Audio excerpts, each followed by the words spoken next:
kaibigan ko dyan sa abroad, pati mga pamangkin ko dyan, yung mga aduyo dyan, na mga lahi naming aduyo dito sa Pinamalayan, Oriental Mindoro, ay binabati ko po ng magandang Pasko. Mga aking mga pamangkin, mga pinsan, lahat yan, yan, nandito si Alvin.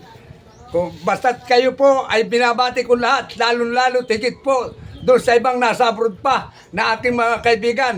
Kung maaari po sana ay ako naman ay inyong handugan ng isang magandang pamasko. Handugan mo rin sila ng tugtugin. At kayo po ay handugan ko rin ng mga tugtugin na nasa abroad para tayo laging masaya. Tutugtugan ko po kayo ng isang pang-Christmas.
Merry Christmas sa inyo lahat, ha?